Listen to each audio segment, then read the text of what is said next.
right, hello and welcome to Thursdays at Home. We are excited to take a closer look at the featured exhibition, The Art of the Character, Highlights of the Glenn Close Costume Collection, this evening as we present this conversation with the costume makers.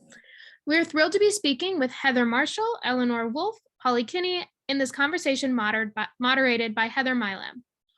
On behalf of the students, staff, and volunteers at the IU Eskenazi Museum of Art, thank you for joining us. My name is Maddie Cook. My pronouns are she, her. I'm a museum host and student studying art history, and I'm excited for this program because as a student of art history, it's always great to hear the artist's interpretations and the artist's process with works. And also my mom is a seamstress, so I do really enjoy hearing about the process of making clothing and costumes. If you could just advance to the next slide.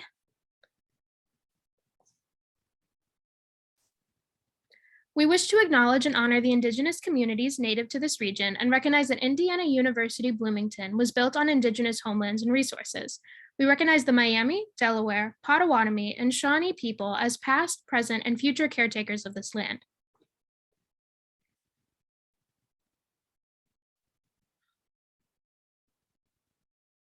Today's program is being recorded. For updates on when the recordings are released, subscribe to the museum news through the website.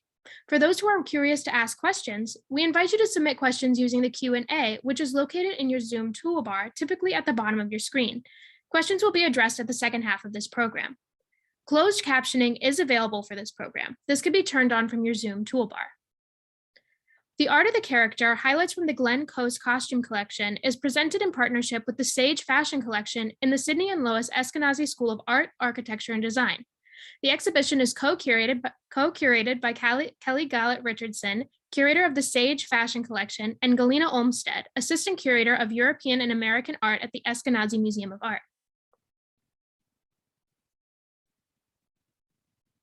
At this time, we would like to say a big thank you for the generous support of the exhibition and catalog that was provided in part by the Indiana University's Foundations Wells House Society and Women's Philanthropy Leadership Council, the Office of the Bicentennial at Indiana University, the Pressman family, Dale Ellen Leff, and Kimberly and John Simpson. Again, thank you for helping us bring this truly spectacular exhibition to life.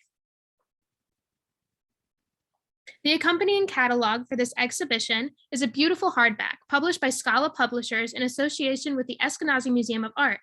Information and a link to the catalog have been shared in the chat.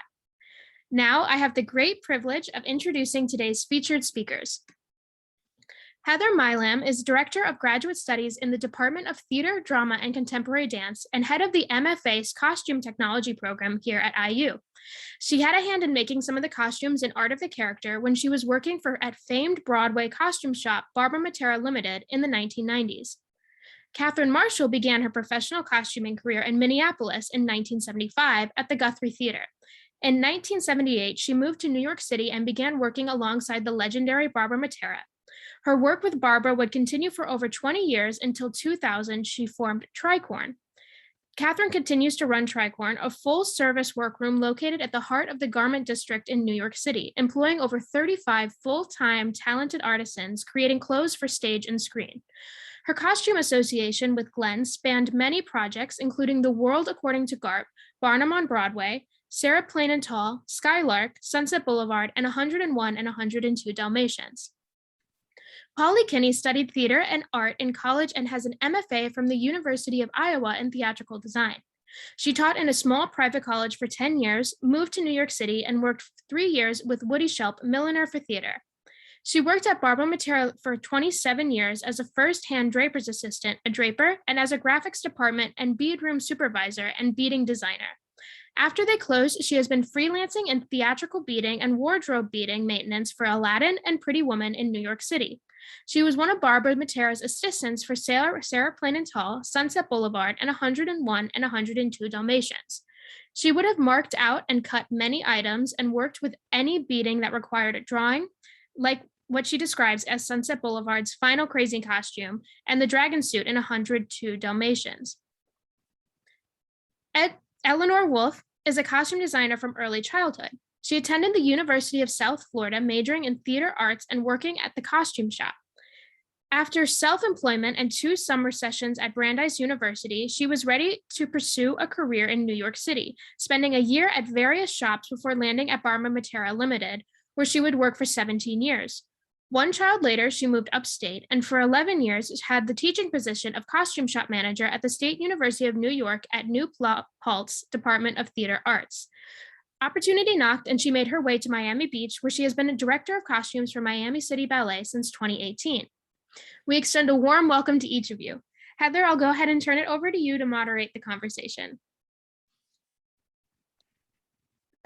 Excellent. Thank you, Maddie. I would love, before I start sharing the beautiful costume pictures, for each of our guests to be able to just say hello, introduce themselves so you know who we're talking about, and then I will start to share my screen. So Polly, if you could begin and just say a quick hello.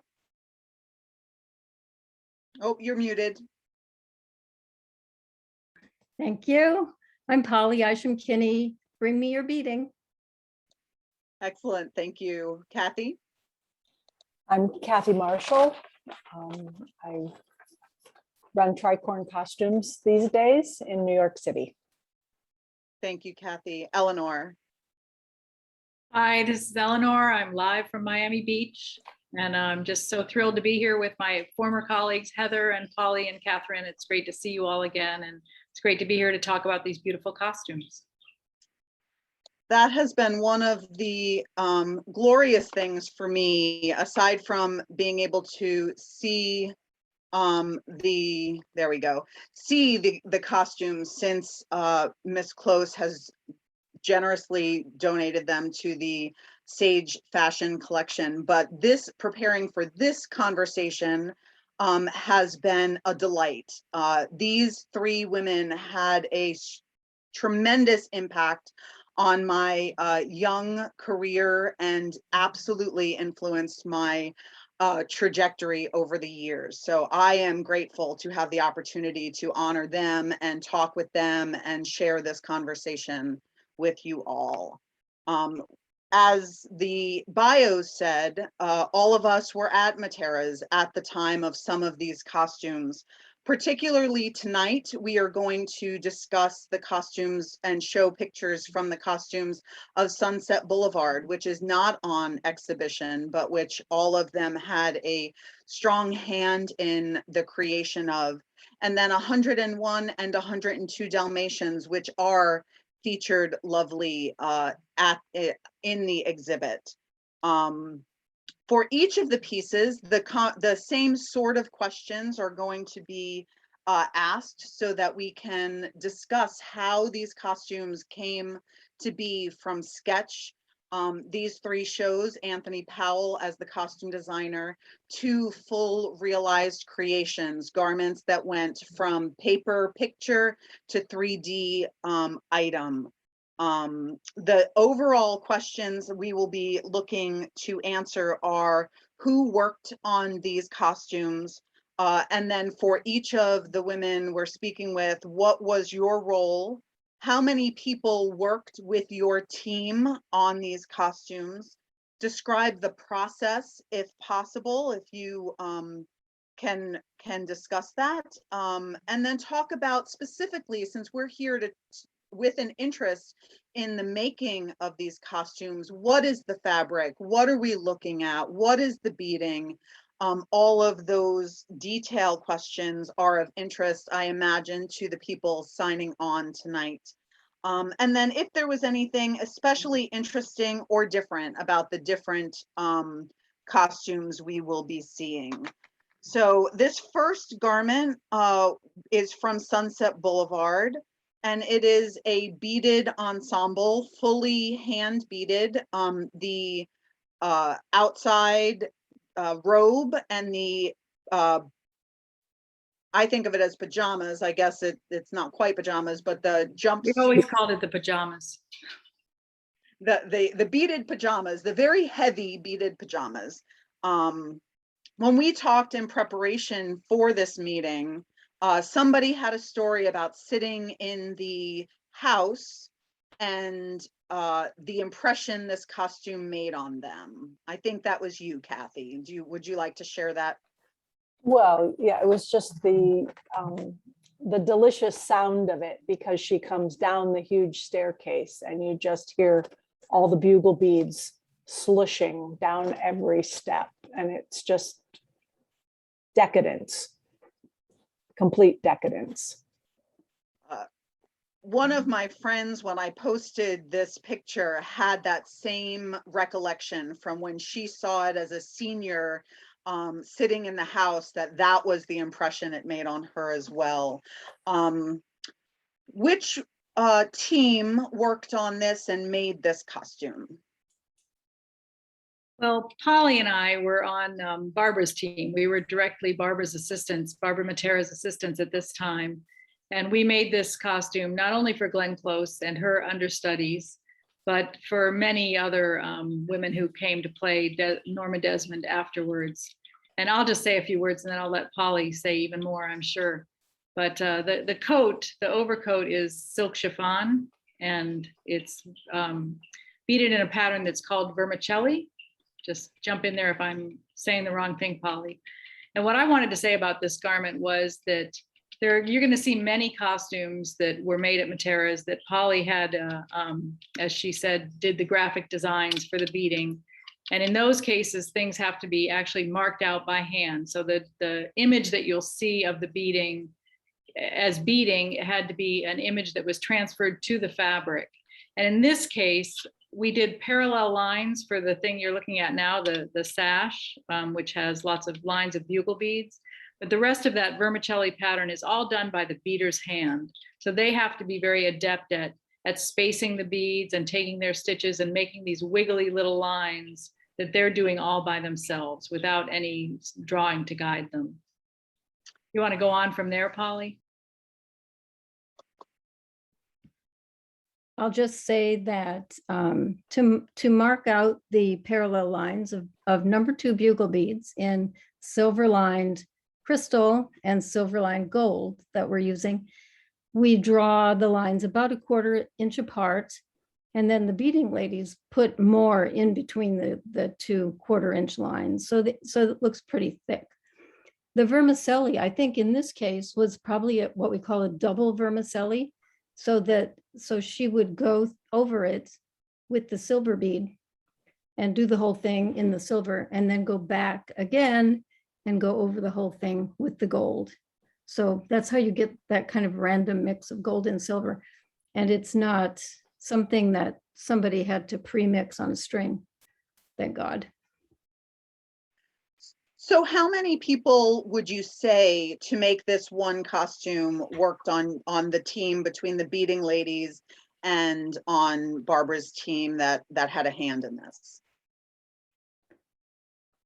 There could have been 2 crochet beaters working on it. I'm not real sure who actually worked on it back then. We did have 2 to 3 crochet beaters on and off during those years, and 2 hand finishers, but the hand beaters wouldn't have worked on this.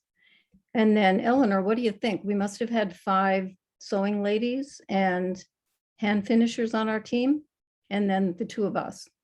Yeah, and somebody probably made the jumpsuit, which is the underneath, what we're referring to as the pajamas, it's actually a pantsuit. So somebody would have been had that as their primary project, and someone else probably made the coat. But yeah, we had a team of about, I mean, many times I had a team of 10 people, which is myself, 2 cutters, and 8 stitchers, some of whom just do hand stitching. Oh. So it really goes through a lot of people. Excellent, thank you. This is the information after each set of pictures, the boilerplate about the designer and the materials will follow. So that was the Sunset Boulevard beaded jumpsuit and coat. The next Sunset Boulevard object that I would like to ask about is this. I think of it as the butterfly cape. That's always in my head what it was. Which team worked on this costume? So that was again Polly's and my team. And what did we call this, Polly? Was it New Year's Eve? I don't know. No, that's not New Year's Eve. This is at the very end when she goes Yeah, mad. Yeah, this is her demented costume. And we've talked, I think Heather, you had mentioned that you remembered marking out this applique. I did. Which is what the copper colored and the black and the gold shapes are all fabric that's been layered onto a sheer iridescent fabric. And then the black and white, yeah, that's the applique detail. And then the part that's around her shoulders and head is really Anthony Powell's demented. Well, Miss Haversham was an inspiration for Anthony Powell in this, that she was just this really over the top, outlandish character. And Polly, do you want to say something about all the different parts that are on this? Well, you can't really see the front of it in this picture, but it's like, I always called it a tabard that hung down the front, and it's completely crazy beaded. And of course I had to do a drawing for it, and I don't remember if he gave me research or anything. I mean, he had sketches, and you can interpret from sketches pretty well what they want, but then we would have marked it out. I think it was on a black net, and it would go into the bead room, and then Barbara would take it from there, and she would decide what beads she'd want to use. And I mean, there are strings of, I think we used to call that stuff, it's those beads that are fused onto a string. She always called it Christmas trimming. And there's all kinds of that stuff on it. There's all kinds of pearls. It is literally crazy and perfect. And the back yoke, to me, looks like the face of something, which I can't say I ever noticed before. Doesn't it look like a demon's face? It does a little bit. It Yeah. definitely, I see that now, the eyes and the mouth. Yeah. I don't know if that was intentional, but. I drew it and I don't know either. Excellent. There we go. Yeah, the applique is so beautiful. It's such a great technique.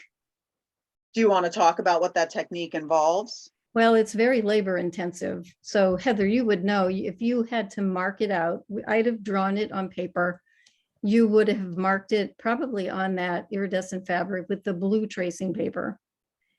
With And a then- knitting needle. I remember Yeah. holding it with a knitting needle, going through plastic to get it onto there, and Right. my hands hurting for days. Yeah, that was a killer job. And then you would pin the appropriate fabric over the area, and the marks would be on the wrong side, and then it would go under the machine, and they would straight stitch it, and then they'd do a tight zig over the straight stitch, and then you'd cut away the excess on the outside. Very labor intensive, but quite effective. Beautiful. Excellent. So it says silk, glass beads, rhinestones, metal, and polyester. And Christmas trim. And Christmas trim. Yes, that I don't think made it to the museum catalog. So this garment is looks simple and beautiful, but it used a different technique that hasn't yet been seen. Who worked on this one? Was this you, Kathy? Yes, I made this one. It's hand painted China silk. So it started with white China silk.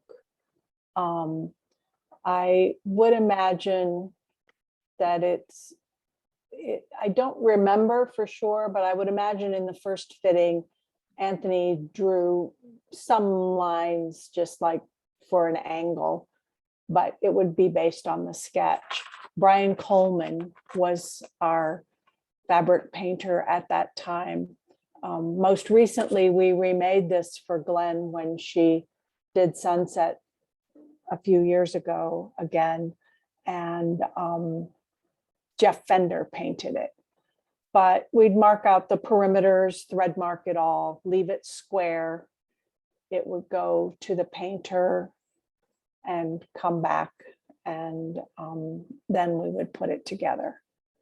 She came down a huge flight of stairs to the pool. This was her swimsuit cover up in Anthony's mind. And so the China silk had a huge long train, floated beautifully behind her as she entered. But it's all quick rigged on, the obi is all stitched on and Velcros through the slot around to the back because it has to go on instantly. The floating down the stairs is in direct contrast to what you were saying about the beaded thudding down the Yeah. stairs. Yeah. Costumes work together with those stairs, I guess, in multiple moments. Thank you. This medallion, gold medallion, caftan-y, I don't know what you called this. This was also you, Kathy, right? Yes. This was one of the, maybe the first thing she wears in the musical, I think. Pajamas. It's a 4-ply silk, sort of wide leg pant and tunic underneath this gold lace that was a fabric that Anthony brought a sample of to us that he saw in Paris. And we continued to order it. It was quite narrow, and we joined it together to make this big caftan, and had gorgeous beaded tassels that we made, and that amazing jewelry that Yes. Martin Adams made. Yeah, there in the center, that pendant necklace. Yeah. Yeah. Martin Adams made some beautiful pieces, for sure. One of the things when we were preparing for this was the conversation about Anthony and his, how he found this fabric and fell in love with the fabric, and the fabric informed his designs. I think is what you were saying with this, Yeah. which just struck me as kind of an important thing to note and say. He was very good with choosing the right fabric for the right garment, or matching the fabric to the garment. Yes. So this is the last piece of Sunset Boulevard before moving on to 101 Dalmatians. Do you remember one of the things about doing it for theater, where there ends up being multiple people playing the same role as the years go on? Sunset Boulevard was constructed for Broadway in 1994 and closed in 1997 after 977 performances. How many versions do you think you made of this for the various people playing Norma Desmond? Not just this, but all the costumes. Well, there were always 3 for each production, because there was the onstage main Norma Desmond, and then there were 2 covers, an alternate and a standby.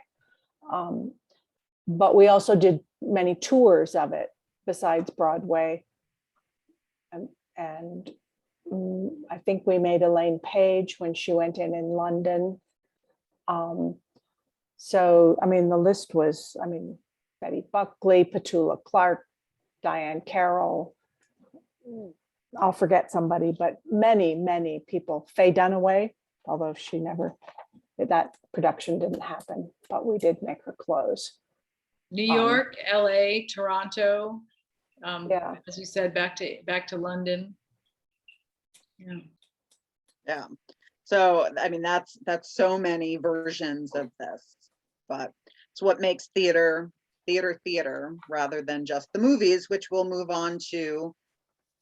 The 101 Cruella Deville. This first dress, I believe the catalog just calls it the powder horn dress. Kathy, I think this was your team. Yes. Excellent. We made this. And Polly, you probably had a hand in the beading, or no, because it was just stripes. I don't know. I think we just drew the lines onto the pattern because it was stripes, based on the seams and the shape. This was It the was pretty first time we, straightforward, yeah. not a crazy design. This was her first look. This is where we were introduced to Cruella Deville. Was there anything in the development of the shapes of the costumes or conversations with either Miss Close or Anthony Powell that you recall in kind of this first look? Well, this was the first film, and so we were developing her corset and her body shape and what, how severe that could be. And both she and Anthony were very game for it to be incredibly severe. So once we got that corset made and knew her measurements and body shape, then, it was just like sculpting. I mean, this suit was a delight because it was a beautiful wool crepe, which sculpted into a seamless shape very easily. I think her first, in 101, we made her that corset and really, she was really pulled in. And we did not, when we got to 102, I remember we decided we needed to give her an escape. And I think we put a zipper in the side so that she could get it off quickly, because the first one just laced up the back. So to release her and give her a moment, she had to be unlaced, where I think we realized we should give her some way to get a breath if she needed it. When we were looking at these pictures to begin with, you mentioned something about the white part of the lapel. It's kind of cut off here. I thought it was better photographed, but yeah, it has graded size cords from a very small cord. You can see 2, and then it has 3 bigger ones, and then it goes to even a bigger cord toward the edge. And then the beads are sandwiched in between them. Just a little detail. Holly, what beads are we looking at right here? Well, I think the white beads on the lapel are probably number 2 white satin bugles, right, Kathy? I believe And so, yeah. Yeah, and do you think they're number 2 bugles on the black part of the suit? I think it's a mix of a bigger bugle and then a little 2-cut. It was like a little Morse code kind of dash dot Do you kind think of rows. Do you think it was random, or do you think that somebody had to do the mix and prepare it? I think the mix was strong. I think it was bugle, a few little 2-cuts and then a bugle. A couple of bugles, yeah. So that meant that it looks kind of random though, doesn't it there? Yeah, it still means that someone had to sit at a table and string those beads in that order before it could be beaded onto the fabric. So that's Right. another job. Yeah. For a couple of people. And we would usually string the mix in lengths of about a yard, and then fold it up, tie it together, and put 10 together and hang them in the bead room. And then the ladies would tie that thread from the mix onto their spool of thread, and then move the beads over onto the spool. So when they crocheted, they would have a continuous thread. They could go for miles and miles. Miles and miles of beads sounds wonderful. Wonderful. Excellent. That wool, glass beads, fox fur, horsehair, plastic, metal, straw, rayon, cotton, and silk. Amazing. You don't show the fur in the exhibit, do you? We might for this one, because we were talking about the costumes more. I may have Yeah. not pulled those pictures. Yeah. Sorry. No, that's fun. This is the next Cruella 101 that I think of as the Python dress. So this was this Barbara team? Eleanor, was this you? It was Barbara's team with me and Polly. And wasn't this one of the first things we made for Dalmatians? I feel like it was in a lot of promotional pictures, so I bet it was. And then it ended up really not being in the film much at all. And then it ends a film, I believe, with a silhouette. So I knew what it was. And it's that the fabric is the snake pattern. It's a chiffon, it's a polyester chiffon with the snake print on it. And it's used on the bias. So that's why you get that chevroning line, especially kind of right below her hip towards the knee. And then the detail shows just the tiny, well, not so tiny, but different size and practically invisible clear sequins that are giving a little snaky shine to it. And then the feather, there's a feather boa around her neck. And then we dismantled the feathers and made little tiny tufts of feathers that are what's placed along from her knee down. They get more concentrated. And Polly can probably say something interesting about the sequin pattern. I doubt if there was much of a pattern, actually. I have a feeling that they just put them on in sort of a random. Do you think there were a variety of sizes? I can't really tell. My memory as an observer, because I thought this dress was brilliant, was that they were different size clear sequins. So it kind of moved like a snake. That's the kind of detail that I always think Barbara was so brilliant at, was something that's practically invisible, and you could just use one size sequin and it might be just fine, but she would choose to use 3 different sizes, and there's a difference between a cup sequin and a flat sequin, and you might mix those for different reasons. But just those little tiny details of using something in a different way and making sure that there was variety and that you didn't use anything that came right off of a trim case just the way it was. We always had to cut it up or put it back together, or you have this interesting fabric, but it needs another layer. It needs that texture of those sequins. It's exhibited lovely because the way they have the light hitting it, you really can see the kind of sheen on one side, which gives it a snake feel. The museum did a beautiful job in that. It's one of the things I really enjoy pointing out to people that when I look at it with them. So,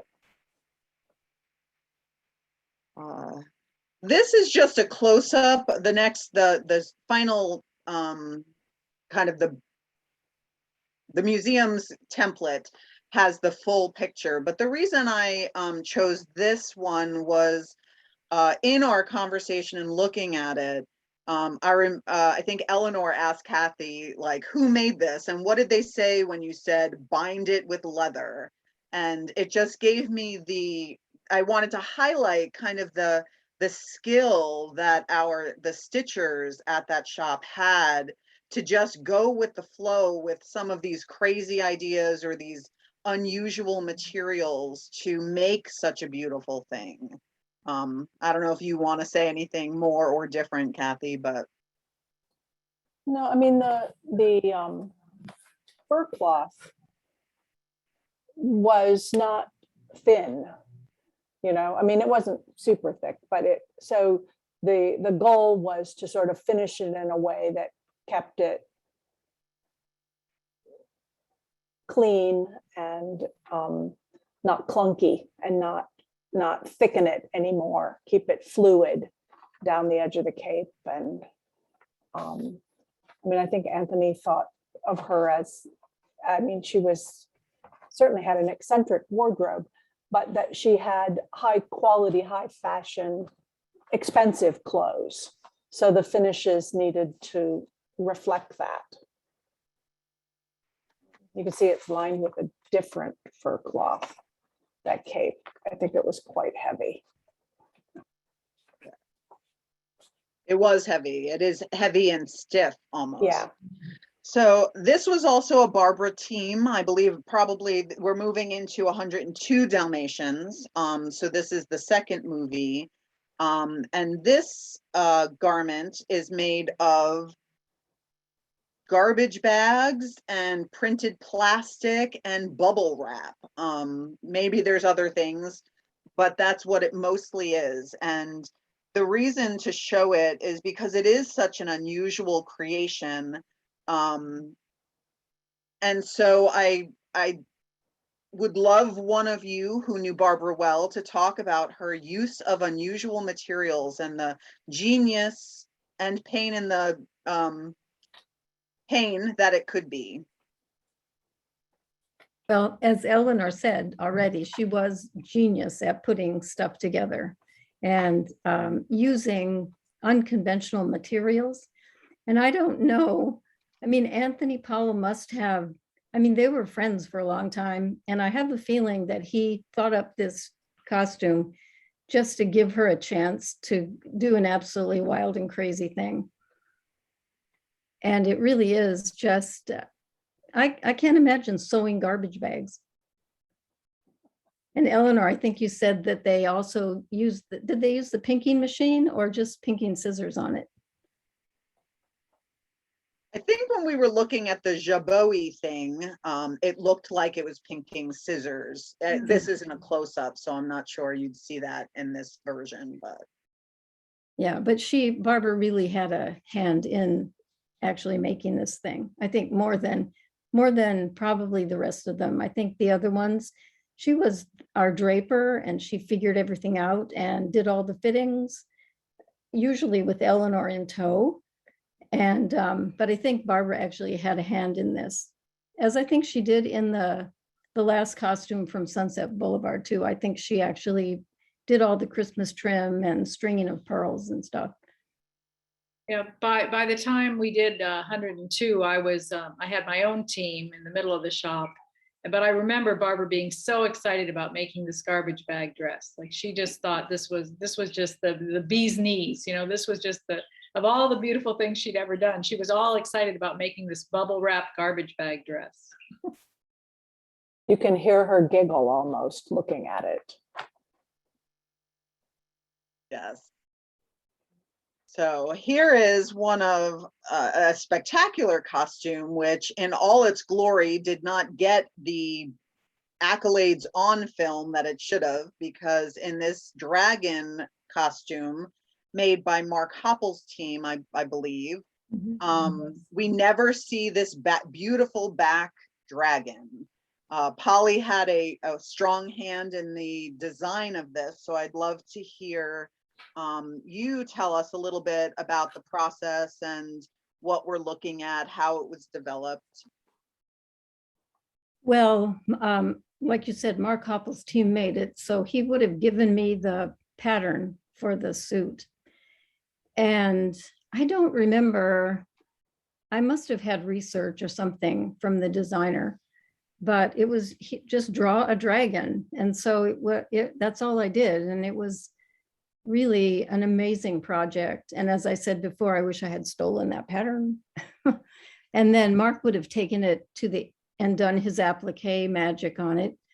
And then Barbara would have put it on the frame and done her bead magic. And it is truly the most spectacular thing. And it was so disappointing when I saw the movie that she walks in and stands there and that's it. Maddie, we received a question before today, submitted by somebody interested in a topic that is related to this dragon coat. Could you read that for us? Yes. The question is, as the designer's sketch transforms into real-life costume, hundreds, maybe thousands of small decisions have to be made, specifically about embroideries. Since we know that they consist of thousands of small details that usually cannot be solely or fully expressed by the designer's sketch itself, how do designers and costume makers decide precisely, for example, which sequined or bead shape and color to use? I'm thinking and then they state that they were thinking about this costume and specifically when phrasing this question. Well, the drawing would have been approved by the designer before it was ever marked out. And then I think Anthony Powell, since he and Barbara were friends, I have a feeling that he trusted her with the beading. That isn't always the case. Some designers don't know about beading, and so they can bring you their sketch, and what you need to do then is to show them beads. And so you would just, and we did this often at the shop, but we would just pull out tons of beads to show them, to get their reaction to what they were looking for. Was it too shiny? Did they want something more matte size, too small, chunky? We had one designer who always asked for, chunky, like jewelry. So those kind of questions, you're right, it's a million questions, have to get answered. And there's one designer who doesn't want to deal with beads or talk about beads. So that person buys pre-beaded fabric. And so that's another way to go. And then we can reproduce it, because you don't really want to make something out of pre-beaded fabric. It's a lot of work to secure the beads where you might have to cut it. But I think in this case, I think he probably trusted her. And I don't know, Eleanor, you weren't up there by this time.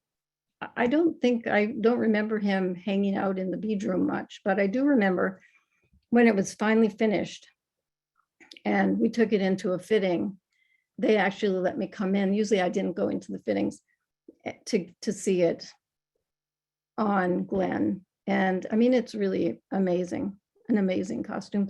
Be sure and go to the museum and check it out. This costume in particular really illustrates how you paint with beads, right? It's almost the same different textures you get in an oil painting, of working the paint into textures. And you just, it's one of those questions, how many different kinds of beads are on that coat, Polly? But, Everybody asks that question. I there always are say a lot of different kinds of beads. Yeah, if you look at if you look at the lower lip of the dragon, that technique is called padded pullback. And there's some kind of padding underneath. It could be fiber, it could be rows of beads. And then the little gold rocales are stitched on over the top of them. So it gives it dimension as well as texture. Awesome. Yeah. Thank you. Awesome. This is a really great conversation. Heather, time is flying. I just wanted to let you know that it is about 7:45 p.m. right now.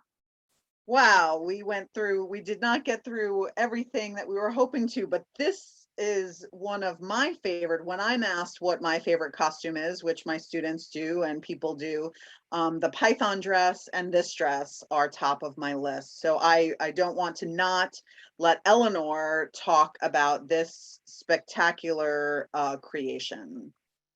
Well, what are we looking at? I was pleased and proud to be the draper of this dress. So this was 102 Dalmatians, and I had my own team, but it was another collaboration with Polly, great collaboration with Polly. Polly drew all of the flames, which I feel like we know what we're looking at, and maybe you can't even tell, but the skirt is really maybe 1,000, maybe I'm exaggerating, but it feels like 1,000 different flames that are about the size of your hand. And there are probably 4 or 5 different sizes of those as well. And then you can see from this close up, there are little feathers in between. So it's individual flames that Polly drew, and she drew maybe a dozen different designs of them. And they're cut out of silk, they're appliqued, they're beaded, and then layered on the skirt. And there's a wired collar and wired shoulders, which were done by William Gallagher, who was an artisan up in the front, as we said, at Barber Material Limited. So he shaped that wire collar, and then the necklace was made by a jewelry maker. So a lot of work went into this, and it's a lot of people's favorites. And I'm really was thrilled when it was featured in a children's book. Disney put out a Little Golden Book. I was going to say Little Golden Book. I couldn't remember if that was a real brand of it. And it's 102 Dalmatians, and this dress is in it. So I have that book on my shelf. Well, I'm sorry that we're cutting these short. I'm going to flip through I have the flower dress, which was Barbara's favorite, the nun dress, which has 1,000 buttons, and the transformation suits. I'll share with everybody watching these pictures, but if Maddie, if you could check the Q&A and see if there's anything that the people observing this conversation want to know, I'll slowly share the pictures if you could ask the questions. All right. We did have a question that came in around 7:30 asking how else did the costumes incorporate different cultures? Did you put a touch of different cultures in all or most of your costumes?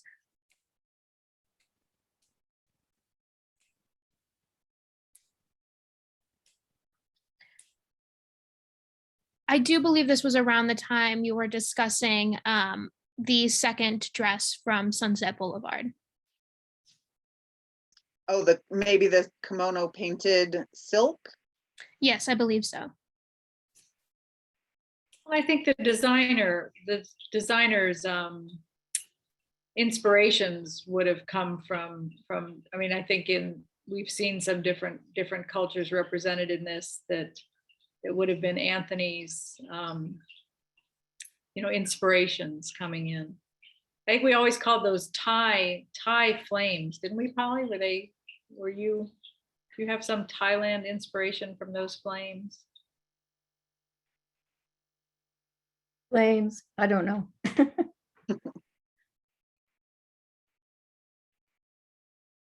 All right, well, we do have another question. Do you have any advice for people who'd like to learn beading?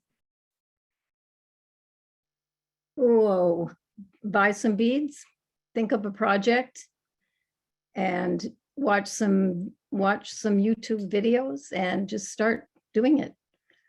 I have people ask me all the time about crochet beading, and all I can say is if you want to learn to tambour bead, which is crochet beading, watch a video and practice. It's all about practicing.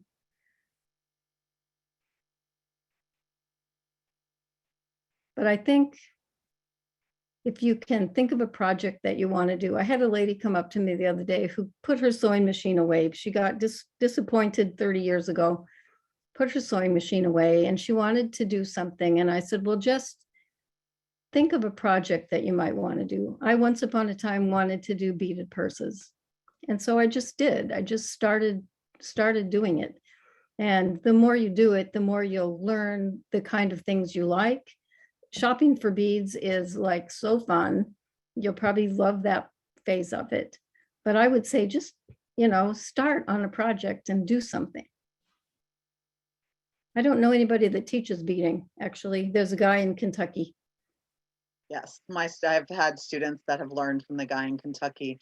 One of Polly's geniuses is in the design of what beads go together.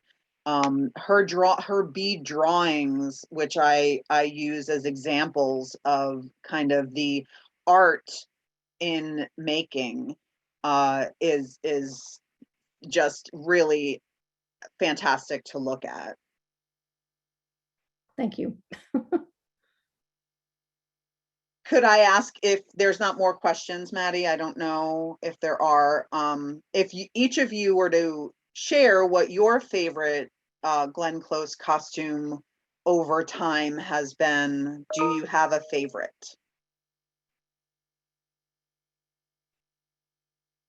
Heather needs to pop up here because she's been making clothes for Glenn for longer than any of the rest of us. Me? Yeah. Well, you sent this question ahead, Heather, and I really thought about it, and I really can't say that I can pick one because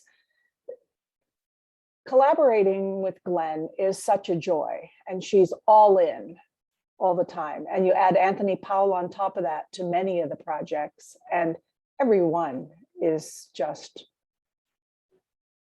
your favorite. Everyone, every time. I mean, I know that sounds like a cop-out, but I don't think there's a one that isn't a favorite. And the one we're looking at, you did, Kathy, right? Right, that's 3 stages of the suit. I don't know how that really, I have to watch the movie again if you really notice it, I guess you do. Oh, yeah, you do. She starts yeah. out in her just wool Chanel suit, and then her shoulders grow, and then it becomes a fully beaded explosion.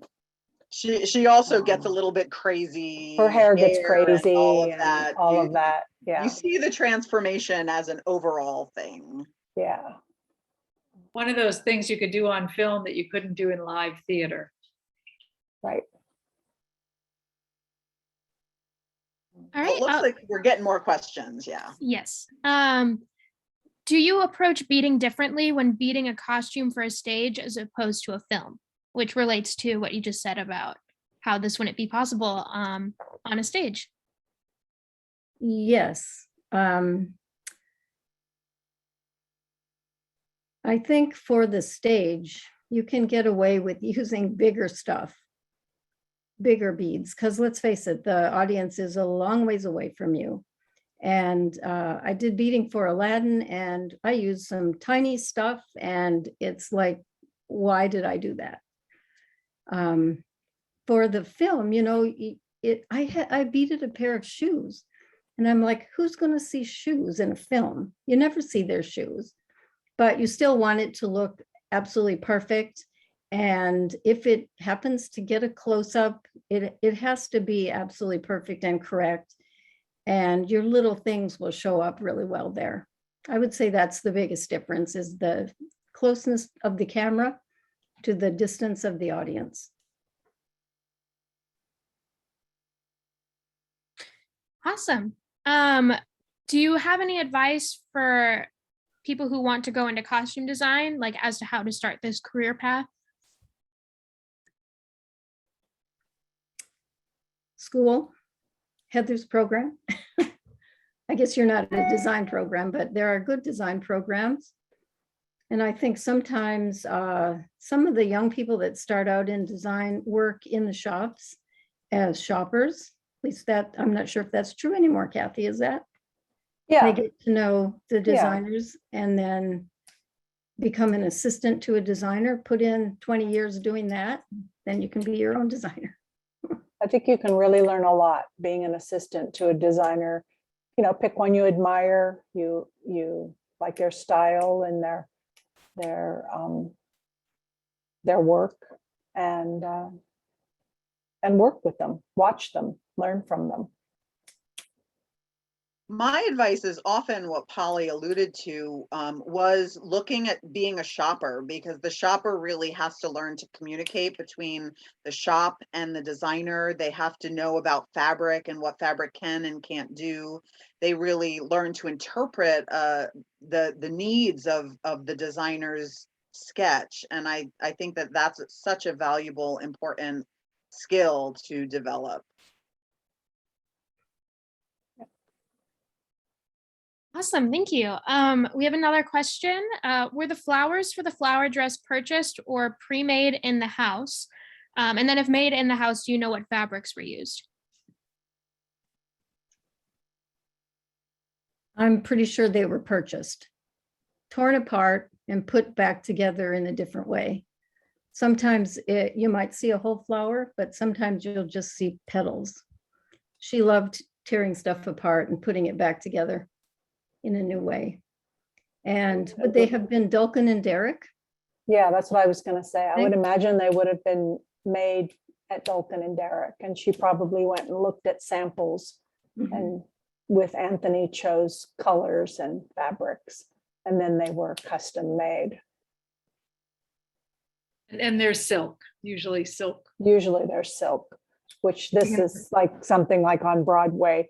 This probably wouldn't hold up because they'd wilt, but here for a film, they're magic. All right, well, we are getting a bit short on time. If you guys are comfortable, we can stay and answer some more questions, but I will give out some closing announcements just so people can feel comfortable to leave. Would you be open to answering a couple more questions beyond 8 o'clock? Yes. All right, awesome. I'm going to go through some closing announcements. First, we just want to say thank you so much, Heather, Polly, and Catherine, and Eleanor for talking to us today. I've learned a lot in this last hour. We hope you all consider joining us for more programs during this featured exhibition. And we do invite you all to experience this exhibition in person. It's on view through November 14th. The galleries are now open. I have the hours listed right there on the screen. Tuesday through Friday from 10 a.m. to 5 p.m., Saturday 12 p.m. to 7 p.m., and Sunday from 12 p.m. to 5 p.m. Inspired by Glenn Close's advocacy for mental health, we invite you to RSVP for a virtual self-care Saturday program. Let's talk about mental health. If you're sometimes feeling overwhelmed or stressed, you are not alone. I invite you to treat yourself to a restorative hour exploring healthy ways to boost mental health with practical activities to try. Then on October 21st, we invite you to a live conversation with designer Holly Poe Durbin, who will discuss designing costumes the Anne Roth way. This program will be hosted live at the museum and will be recorded. And then, hey, IU students, RSVP for an exclusive behind-the-scenes experience just for IU students. Connect with a community of students and explore unique museum experiences designed with students for students. In November, enjoy a look inside the art of the character and conversation with Galena Olmsted, assistant curator of European and American art. How does an exhibition come to life? What is it like to work on a project like this? And what is different about organizing an exhibition during a pandemic? You're welcome to bring your own questions. No experience is necessary. This program meets you where you are. And then everything we do here at the Indiana University Eskenazi Museum of Art is made possible by philanthropy. Thank you to our friends who have made gifts to our annual fund and special exhibitions fund. Their support enables us to share exhibitions and free programs like the one you've experienced today. If you have enjoyed this event or just as excited for the show as we are, please visit the museum's website to make a donation. Gifts big and small impact all of our students and broader communities. Thank you to everyone who is participating today. We want to know, how was your experience? We appreciate your feedback to help make a better experience. You can tell us in an easy survey as you exit this webinar. And from all of us at the Eskenazi Museum of Art, take care and have a good evening. All right, I can get into some more questions. Someone asked if you all worked on the Pointer Sisters concert outfits. Yes. Right. So. Judy Adamson draped those, I believe. All right. And then can you go into further detail into the making of the costume with plastic bags and bubble wrap? They say they're fascinated by the use of different materials. Like I said, I think Barbara pretty much made that. I imagine there was a cloth backing and then all the plastic was worked on top of that and stitched by machine, right, Eleanor? Isn't that what you were thinking? Yeah, I'm sure. I mean, if you can put a needle through it, you can put a needle and thread through it. And again, it's not like it is a costume and it's used in a film. So I'm sure if you started tugging away at the plastic, it might break apart, but it lasted for as long as it needed to. And it's looking beautiful in your exhibit too. So. And there are at least 3 of them out there, right? That should be inspiration to use, try out different materials if you want to start making things, start making unconventional things and see what you end up with. All right, we have another question. Knowing the nature of costume shop, were there any moments of inspiration or suggestions from fellow people in the shop that influenced the techniques or end results of these costumes? Or were there any happy accidents?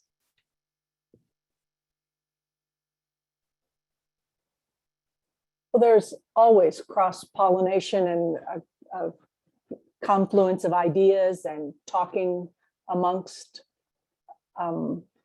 ourselves and to each other, like, look, I've got this idea, what do you think? how do you think I should do it? Do you think I should do it this way? Do you think I should do it that way? I mean, it's a great collaborative atmosphere in a shop, in a workroom, and it should be, in my opinion. And it works best that way. I mean, we really also depended on the incredible skill of the stitchers. The stitchers were primarily of European descent, had been sewing most of their lives, and what they had just in their fingers and they could do, we all benefited from daily. Awesome. Somebody asks, is there anything you wish you knew when you started out?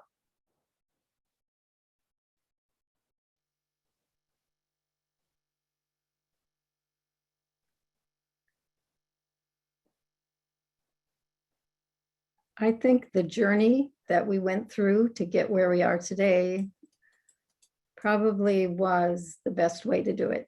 I think if we had come in with too much knowledge at the beginning, I mean, someone like Kathy was already very skilled before she came to New York. Myself, I didn't know anything really. I mean, I was a teacher in a college, so I really learned by working in the shop. How about you, Eleanor? Well, I think I arrived in New York City when I was about 28 years old, and I was one of those people who didn't know what I didn't know, but I learned a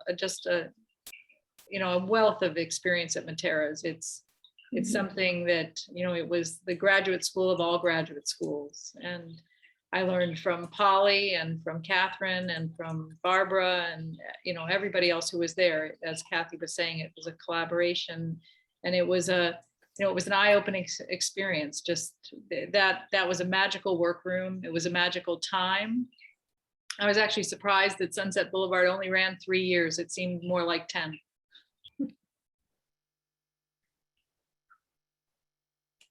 All right. Can you talk about the impact COVID has made in the industry?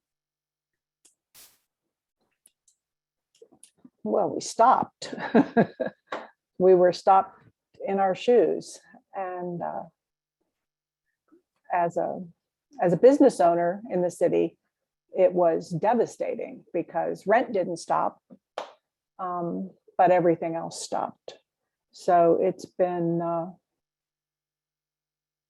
struggle and continues to be. Yeah. Kathy, your shop did help the Costume Industry Coalition produce the first sellable Etsy Spencer jacket, right? That came out of Yes, we made the Spencer jacket pattern. It was Sky Switzer's idea to do a pattern. And so we submitted the idea of making a Spencer and asked Paul if he would do a riff on the Hamilton Spencers. And so we made a pattern and it's for sale on Etsy. We've sold over 3,000. And now there's another pattern available for a 1950s Miss Maisel inspired dress designed by Donna Zakowski. and made at Eric Winterling. And Eric Winterling made that pattern. So that was helpful. Someone asked, when draping, do you prefer a costume sketch that is loose and painterly or a sketch that is very detailed and tight?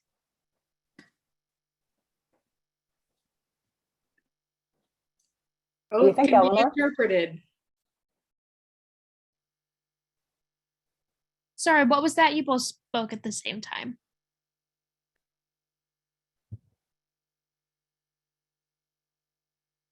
I said both can be interpreted. It's they're different things. It'd be nice to have had Anthony Powell's sketches, because I believe for Sunset they were very small, and then we were able to enlarge them on a copier, and the detail was there.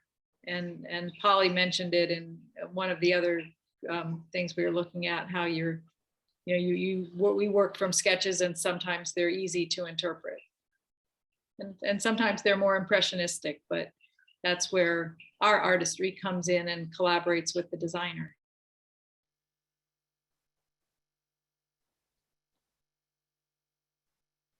All right, it looks like we have another question.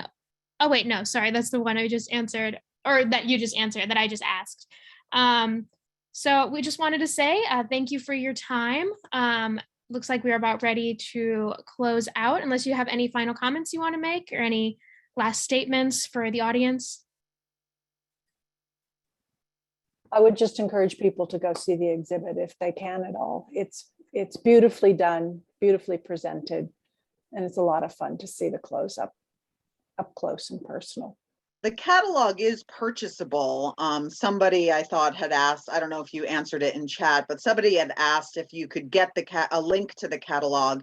It's available on Amazon, and it is beautiful. It is a beautifully done catalog. The art of the character, the costumes of the Glenn Close exhibit is the title of the book, I believe, Laura, correct? That's correct. We had intended to drop that into the chat, and my computer crashed just as we were getting started. So I'm not sure that it's there, but I will follow up to provide that. Thank you all so much for talking with us tonight and for staying extra to keep answering questions after the program. We appreciate the conversation and the post-program conversation. Thank you. Thanks. Yeah. Thanks so much, everybody, and have a wonderful evening. Bye. Take care. Thank you. Good to see you all. Good to see you all.